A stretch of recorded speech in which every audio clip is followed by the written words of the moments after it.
Cloud and Clear, the podcast by SADA for innovative business leaders and technology enthusiasts, where we explore how Google Cloud is transforming the industry and what that means to you. Now here's your host, Tony Safoian. All right, I'm super excited to have an old friend of SADA's and mine on Cloud and Clear for today. That is Tara Seppa. She's the Regional Sales Director for New England at Google Cloud. Welcome, Tara. Thank you, Tony. Nice to be here. Nice to see you. Really impressed to see the work that Google's done in developing the region. Of course, with Michael Clark there, which I know you work with very closely, as do we, really having oversight over the entire East region. But tell me about how much New England has grown under your leadership recently. Yeah, it's been explosive, to say the least. So I joined Google about 2.5 years ago, and I had a team of 5 direct reports, and I had a peer who had, I think, 6 or 7.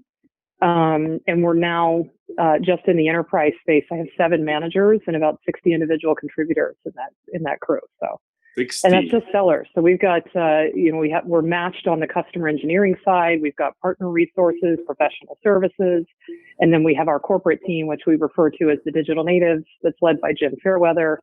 So we're strong in New England. Yeah, lots of growth. Jim's great as well. We work pretty closely with him. Yeah, he is. What's amazing is that, territory by territory, city by city, market by market, Google Cloud's providing customers what they've wanted for a very long time, which starts with just the simple concept of coverage. Yeah, exactly. I think that you hit the nail on the head, because when we engage with customers, they're sort of astonished at just how impressive the tech is. And the statement always comes like, "Where have you been all my life?" Yeah. And that's what we're preempting. We want to be there when those moments arise for us to help them solve problems. Yeah, gone are the days, because we've been in the ecosystem for a long time, when customers are like, I asked for help and I just didn't know who my rep was. I mean, you just don't hear that anymore, especially in the enterprise. And that's just such a great way to start a relationship, when they know who their account rep is. I know in the enterprise, in some segments, we're going very, very deep with like 1 to 2, 1 to 3, 1 to 5, so like an FSR would have a very small number of accounts, even at the high end in the enterprise, so that they can give their attention to these large customers who really need it. Yeah. And we're modeling that same blueprint in New England. So we have a few sellers that have 1, 2, 3 accounts, and then the maximum that we have is 5 or 6. And it just provides that level of focus. There's very little distraction. It allows for us to get to the heart of the matter and really focus on outcomes. What we've discovered ourselves in these engagements, especially in the enterprise, is that it's a lot of work to kind of win the first project, the first investment. And they usually, not usually, but sometimes they start quite small. And then even ourselves, when we had more of a national coverage model, we used to do, a small project or a big project for a large enterprise.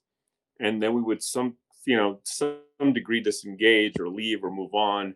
And we talk to them 6 months later, a year later, and they'd be like, "Oh my God, I have these 6, I love the technology. I want to do 6 other things. I don't know who to talk. I'm talking to 8 different people at Google." And so that's been a big change, I think, in the last, year and a half, 2 years, where Google FSRs are sticking with their customers. We're sticking with the customers, and just giving them a much better customer experience overall in their entire Google Cloud relationship. Yeah, and what's great is that it's paying off for us. So we're seeing that Google customers are sticking with us. We have a very low churn rate, because there's a level of satisfaction that the technology brings, in that it serves the function that we're promising. But when there's consistency to the account team and to the partnership and whatnot, it builds like a very natural partnership between the customer and the vendor, which is great. It's a really nice place to be. Yeah, in cloud, especially with Google Cloud, I mean, what I love about this ecosystem and this technology is that none of our customers ever buy the technology and don't deploy it. Yes. Yes, exactly. The natural order, like if they buy it, they're going to deploy it. And if they deploy it, they're going to consume it. If they consume a little bit, they're going to want to consume a lot. So it's great to have that opportunity to showcase not just a commercial win, but a technical or business win. And then all the incentive alignment and consumption economics in today's world with cloud is like we're very highly incented as Google, as partners to stay with the customer for life because that is the sort of the horizon of their relationship is the lifetime, you know? Yeah, yeah. Well, and it drives a level of accountability and responsibility back to the cloud vendor and back to the, account executive, because you have to just keep showing up because that customer, what's the lifetime value of that relationship? So it's really important that you service them well. And I think that's been something that's been really cool to see being at Google these last 2.5 years is just this notion of servitude and helping and identifying and solving problems. Like it's not just a tagline that you see from marketing. It Yeah. truly is in the DNA of how we sell. Yeah. It's not just about these, big agreements every few years you renew. I mean, that's what enterprise software has felt like for customers for a very long time. It's felt transactional. And I think, it was an existential necessity to break that mold in a world where we're talking about, consume as much as you're going to need, and you can go up and you can go down, and we have to prove the model and prove the technology on a constant basis. And I actually like that kind of pressure from the partner side because, then I can model our business to incent all those right behaviors because they drive Right. more revenue at the end of the day. They drive deeper partnerships at the end of the day. So actually, I like this model a lot. Yeah, me too. It's rewarding. It's hard. It's really hard, but it's rewarding, and Yeah. and it feels good. Yeah, We only win if the customer wins, and I think I that's like right. that. I mean, it's a beautiful alignment there. So along these lines, I think you were one of the early-ish um, uh, big hires from I think other ecosystems. Now we've seen an influx of people coming from all sorts of enterprise software companies, which has been great because I think just marrying that with what we feel as the best technology in the world, that enterprise institutional knowledge, the enterprise go-to-market knowledge, married with the best technology on the planet, has just done remarkable things for customers over the last couple of years. But you were pretty early in like the new generation, I would say. There's a Yeah. bunch of more people now that they're coming from similar places. But what was your decision, kind of rooted in as you came to Google Cloud? Because it wasn't like that was happening in mass 2.5 years ago. It's happening in Right. mass now, but you were early to recognize this. Yeah. So how did you come about that decision? Yeah, it's interesting. I think that if you look at what was going on a couple of years ago, and it's even more so now, the conversation has shifted from should I go to the cloud to for what purpose and intent will I take this particular workload or this problem to the cloud. And so the conversation started to change. You were, no longer educating customers on why cloud is good and versus the alternative. And the cloud wars are shifting. So the cloud wars are shifting more to a data, artificial intelligence, ML type of a solution. Companies understand now they got to put their data to work to stay innovative and to remain competitive, et cetera, et cetera. And I think we're pretty well recognized for that at Google. And I just started getting early indications of that. I saw Google as a really worthy competitor. I started to look under the hood a little bit at what they were doing from a technology standpoint. And I went through the interview process and I was just astonished at the people that I met and the way I was treated. And it's just an incredible organization, humbling to even, go through the process of interviewing, let alone come to work here. And I'm never looking back. It's an amazing place to be. Another thing that we've seen evolve, certainly in the TK sort of Rob Enslin era, and you and I experienced this together at a joint customer pursuit, really for the first time. It was very early in this new model, I think, that these conversations with Google Cloud from the enterprise, and certainly some of the big deals you see announced, whether it's Sabre or Cleveland Clinic or Activision, they're multifaceted in nature. They're not really about data center migration and this cloud versus that cloud. They're sort of an all Google strategic, transformational conversations. And you and I were in the room together when one of these types of all-day meetings was taking place as the anchor of that conversation. How have you seen that evolve and materialize just in the last even 6 months? Yeah, I think you're absolutely. I think you stated it really well. When companies think about innovation, which is really top of mind for pretty much every CEO of an organization, they constantly have to be thinking about outpacing the market. Google is often on the top of the list for companies that they want to talk to from that standpoint. And we bring a lot to bear there. You know, Alphabet is an incredible set of organizations with really smart people who are highly collaborative. And I think the thing that's in the DNA that's a thread through all of Google is the notion of like, give me the biggest challenge that you got, and I want to try to go solve it and make that go away for you and make it better. And so that's the power of one Google. And it's really, it's nice to see that level of collaboration, not just within Google Cloud, as you mentioned, but across the larger organization. What was most eye-opening for me in that last experience with you and your team was I've sat in like one or two of those in the past, and it's always been like, okay, the Google Cloud team is going to come in, with some resistance from other parts of Google and sit into this larger conversation with a very, very important customer. And it was like the sideshow, and it was a little bit of that, and we sat in like the whole day with this one customer we're talking about. And maybe I'm a little biased, but to me, like the cloud conversations were the most interesting to the executives. That's when they got really energized. That's when they were moving in their seats and asking questions. And I was like, oh my God, like this is now the most interesting part of the broader Google relationship of, what cloud can do, which was not something we felt 5 years ago. Yeah, exactly. And I know which customer you're referring to, which is a large consumer packaged goods company. They're not a digital native tech company. Not at all. Yeah.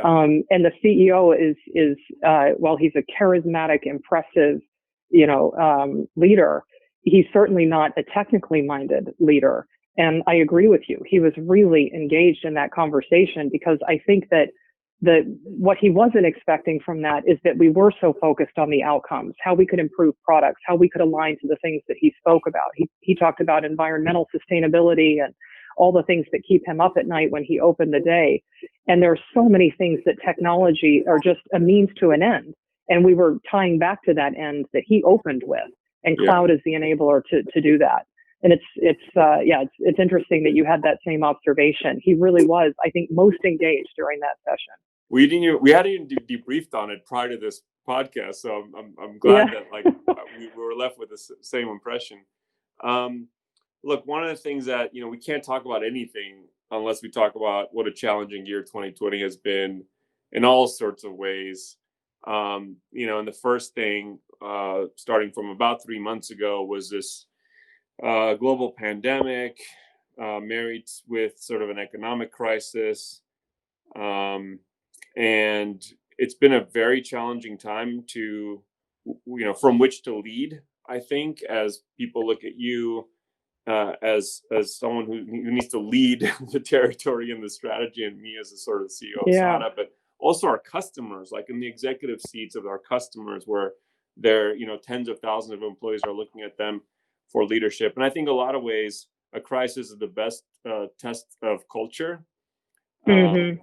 And it also tends to expose like every deficiency, every inefficiency, every part that has a little crack in it is breaks open and it's sort of fully exposed, right? With all the vulnerabilities of anything, distribution, channels, logistics, business strategy, everything kind of, there's nowhere to hide.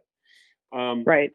So how have you dealt with that from the Google Cloud perspective? And then what have you seen in terms of customer impact and how they're managing through these challenging times? Yeah, maybe I'll speak to the customer piece first. And I think it's been really humbling and inspiring to see how customers have responded. I think I would largely say that customers fit in one of two categories. So one category is like, oh my gosh, I don't know what to do, paralysis, stick your head in the sand and hope it blows over and that you can come out and just, rise like the phoenix from the ashes. Yeah.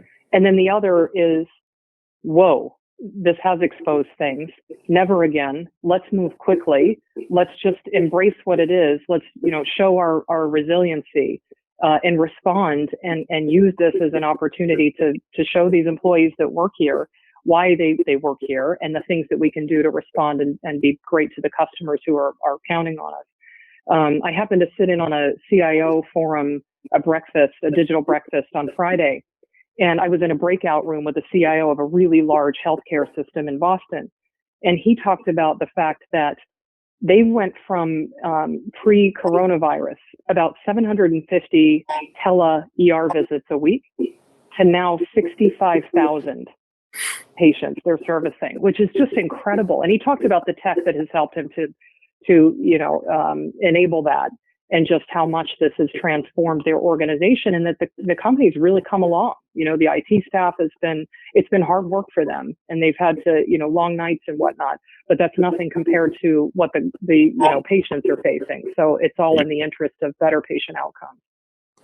Yeah, that's a great example. We do a lot of work in healthcare as well. And I think one of the things that's remarkable is the acceleration in digital transformation that is already underway. Like, I thought, look, that'd be a couple of quarters of just stabilization and, which way is up and all this other stuff. But, so I thought, I knew from like 20 years in business that every downturn actually creates acceleration of cloud adoption. Mm-hmm. We've seen a few. And each time there's been an increased demand for cloud and a faster decision making around the cloud journey. But this is different because it was married into a pandemic, right? There was a global health crisis at the same time. What's remarkable to me is how quickly in this quarter the acceleration was felt. Yeah. Well, and Tony, I have to say, kudos to you and the SADA team for modeling the way. I mean, the work that you did with Google and HCA on the National Response Portal was awesome. That's what I'm talking about. Like, you could have, taken this the backdrop of this pandemic and sort of fretted over it, but instead, you seek to solve and you rally your team, and it's been incredible what you've produced there. Thank you. No. Yeah. I appreciate it. Look, it was an amazing partnership. We love healthcare. Michael Ames does a great job leading healthcare for us at SADA, and just, alignment with Chris Sakolowski's organization and that whole team. And, because we had years of doing work in healthcare, including Leahy in your backyard and others, and the Broad Institute, it was a great foundation for that. But I think, look, just like it's a test to culture of, companies that we serve, it's also a test and culture for us. And when we did our weekly town halls, which we're still doing, the conversation is always like, how are people doing? First bullet. The second bullet is, how are we giving back right now? And that was just one of the ways that we rallied in our engineering teams and design teams and partnership with Looker and Google Cloud, and put something out there that the country could benefit from. But part of the experience is, and healthcare is a good example, but there's others that, they can, these customers who have often been slow to make decisions, they cannot wait anymore. And there's one of two things they have to do, and sometimes both. One is, incredible cost savings. Like, they need to experience massive cost savings now. So the pathway of that leads through cloud inevitably. Or the other one is, just rapid digital transformation. They have to digitize their business. They've been sitting on it for some time, but it has to happen now. And again, the pathway, leads through cloud. And your example around telemedicine is one that I've used in the last couple of weeks, because it's one example of what I feel is a type of permanent behavior, change of behavior on behalf of the customer, the consumer. In this case, the patient. There was, I think, years where telemedicine was an option, but the sort of the habits around how like a doctor visit happens was always construed as like, has to be in person, not as good remote. It wasn't until major parts of the population were forced to have a doctor visit that was through a experience much like the one you and I are having now, that they got to experience that this type of visit can actually be pretty good 80 to 90% of the time. And so that broke their preconceived notions around being subpar to an in-person visit. There's other examples of this, of course. My wife and I debated all the time about why does she go to the supermarket anymore when there's Instacart and Postmates and all these things for years. And she was like, I have to go and I have to feel the tomato. And I was like, okay, but now like she's been using Instacart. She's like, this is great. Why haven't I done this, in my life? So I think customers are realizing, and this is a real challenge for all of our customers we serve, is that for them to serve their customers, they have to provide these digital options. And in fact, some of those digital options may come to the forefront of just how they sell, service, support their clients, regardless of what industry they're in. And some of those behavior changes will absolutely be permanent. Yeah. I don't know if you happened to catch the interview with the Lowe's CEO last week. He talked about, even pre-pandemic, that their .com business was growing 80% as a result of moving to Google Cloud. And in April and May, they've realized triple-digit growth, and they're doing things like digitizing curbside pickup. And, I think we can kind of point to that phrase that necessity is the mother of innovation, right? And we're seeing that play out in spades these days. Yeah, no, absolutely. And I think this is the area where Google Cloud can truly shine because, again, it's important to be really good at moving mainframe workloads and other VM workloads and infrastructure. We have to be good at that, and we have to win at that for sure. And we have to be cost competitive. Yeah, that's kind of table stakes, though, right? I mean, I think that has become table stakes. Yeah. But then I think where Google truly differentiates itself is above the stack. I think a lot of it driven by the experience Google has in running so many applications at scale that are transformational applications for decades now, right? Taking that into every customer and allowing, like, democratizing access to ML and AI and all these other things is really some of the more exciting work. But I think we still have to win the table stakes to sometimes play in the other arenas. Right. So we have to be good at both, right? Yeah. And I think on the AI front, I talked to a lot of customers who maybe have gone down the path with one of our competitors, and they're now facing a decision or really truly evaluating more deeply artificial intelligence and how that will manifest in new ways of putting their data to work and whatnot. And we do get a lot of great press. Like, I think there's a lot of validation that our tech is great, but let's take as a notion that it's only 1 or 2% better. Now extrapolate that out at scale. That can mean millions of dollars for an enterprise. Yeah. Now let's say that it truly is 5, 10, 15, 20% better. That's really, worthy of deeper conversation and worthy of consideration. For sure. Like some of our customers who are on the digital native side, if they don't have some other weird, reason for sticking with the status quo in their former cloud decision, like if they have a true bake-off with, engineering minded people choosing the platform, they almost always choose Google Cloud. It's just like they see what we see. It's easier to use. Some of the most important standards in the world, whether it's Kubernetes, TensorFlow, you call it, like, were invented at Google and open sourced, right? They get all that. The challenge in the enterprise is getting the enterprise decision makers to see the same thing of what the digital natives are seeing. Right.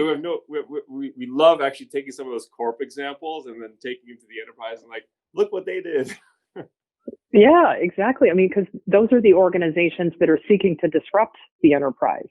So there's a reason to pay attention to the way that they're operating, because they might be modeling the way for, you might be playing catch up to those digital natives. Like Wayfair is one of our most loyal clients that we're really, honored and humbled to have in New England. And they're just on a path. I mean, Wayfair is killing it. And it's because they truly at their heart consider themselves a tech company. Totally. And they've bet their whole storefront on Google Cloud. Shopify, of course, great Canadian example. They're crushing it right now. It's so funny you framed it that way, because I've heard very few people say it. I said, we serve two types of customers. The enterprise, who are all, to some capacity, facing an existential crisis. And then all the digital natives who are, for every one of them, there's 100 of those trying to disrupt what they do. Yeah, exactly. Exactly. That's right. Yeah. Let's talk about culture and leadership, because that's really important to us at SADA, we actually learn a lot and are influenced quite a bit by Google's sort of ethos, more broadly, but also sort of individuals at Google that we learn from by working very closely with them. Um, how are you leading right now, your teams, Yeah. and how do you sort of doubling down on the culture within your team and your org in these trying times?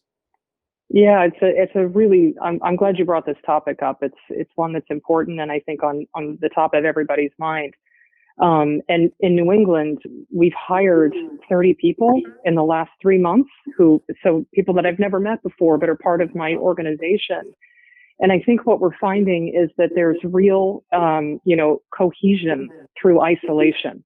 Like, I think somebody said it best, that there's, we're not all in the same boat, but we're all in the same storm. People are experiencing this differently based on what their setup is at home and what their, health status is and all of that.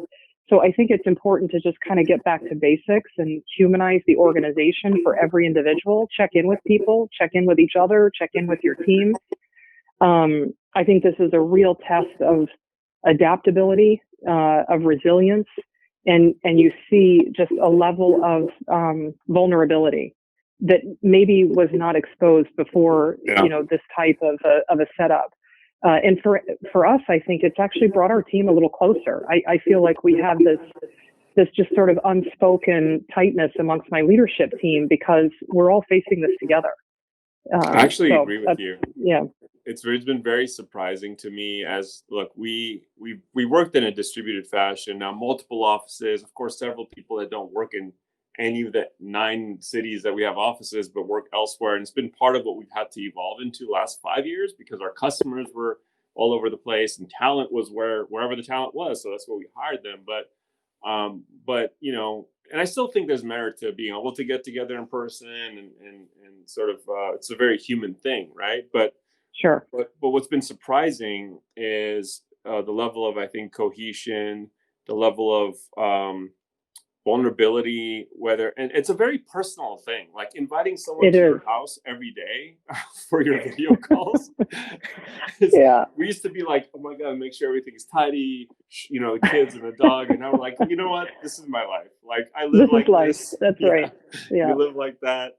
And video call becoming the standard, which again, for people on, G Suite and the Google way of working, it's been like that for a while. But to see all these new people who are adapting to the video call being the new phone call. And I agree with you also that our teams, the way they're working within teams and across teams, I'm just so proud of, because in some weird ways, we're working more tightly with more empathy and more closely. Mm-hmm. It's been really great. But of course, in our business, there's no, like, we haven't felt the massive decline in demand for what we do, like in some industries. So we're very blessed. Yeah. Very, very fortunate for that. Yeah. Yeah. But at least if we work really tightly together, we can serve our customers who are having challenges, whether it's financial or cash flow or strategic, and being in that modality to be able to help better because we're working more in tune internally is, I think, really great for everyone. Yeah, agree. And I think to your point, you said it best. It's a very individual experience. Everybody experiences things individually in their own way.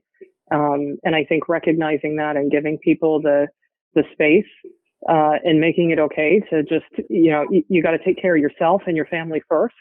Google Cloud will be here. We'll be here to serve our customers. But we can only do that and show up as our best selves if we're taking care of one another. Totally with you on that. Again, we've learned a lot just by working so closely with Google. We couldn't, do some of the things that Google did when we were much smaller, or think the way or operate that way. But as we're getting a little bigger, those things are becoming more possible for us, and we like to mirror our one and most important partner as closely as possible. Because I think on the ground with customers, I think it creates the continuity in the customer experience when they're talking and dealing with someone at Google versus SADA, it feels the same way. And I think that's important for that continuity of that engagement model. Yeah, and we see that, Tony. We see that. Our team loves working with SADA. They love engaging with you. when we see your team show up at a customer call, it's often like not clear who's SADA and who's Google because of that partnership, that strong partnership that we have, which is great to hear.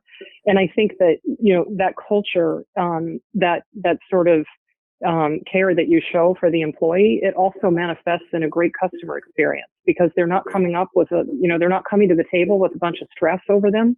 They can engage in a way that, allows them to put their best foot forward. You're not asking for impossible outcomes. You're just asking for them to show up in the best way that they can.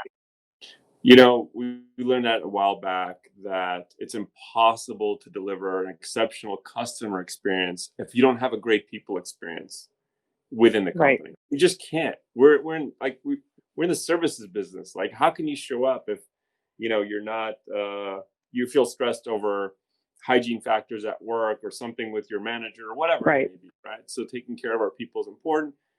We also think about the entire, just like we think about the customer life cycle, we think about the entire, SADA employee life cycle. Like, we want every moment from that first recruiter call to getting the job or not getting the job or staying 3 years or staying 10 years. Like, at any point, wherever you may exit, we want the person to feel like they're going to speak highly of the company because their experience right. was great, even if they didn't get the job or even if they left after 3 years. I just think that's really important. It is. Yeah, it humanizes the logo that they see, right? Behind every logo, it's just a bunch of people trying to be the best they can be. Speaking of New England, we're very, very close to another offer in market. I'm happy to announce exclusive. Nice. By the time this podcast goes out, hopefully the person will be enrolled, but we're Great. excited about that. We're also learning, and we've learned that, achieving like accolades on a global scale is like cute and everything. But at the end of the day, like, we have to show up on the ground for each customer, for each Google leader in territory, specialized, focused. And that started to work well as we put more leadership on the ground and more people on the ground. And I'm really proud of the types of people we're able to attract and recruit and retain these days, because part of it is like people are super excited about working with Google Cloud and this ecosystem. You know? And they feel like SADA is a good platform from which to do that. So look forward to that, Tara. Much more. Wonderful. That's great news. Thank you. Yeah, it's good to hear. Looking forward to that. Any last words of wisdom? No, I think just, thank you for the time. Thanks for the chat. It's always good to connect with you, Tony. And I wish you and the SADA team a great year. Thank you so much for making the time. It was great to have you on Cloud and Clear. I'm sure our customers, partners, everyone's going to learn a lot from this conversation. And I just really appreciate the partnership, Tara. Thank you. Thanks, Tony. Thank you for listening to Cloud and Clear. Check the show notes for links to this week's topics. And don't forget to connect with us on Twitter @CloudandClear and our website, sada.com. Be sure to rate and review the show on your favorite podcast app.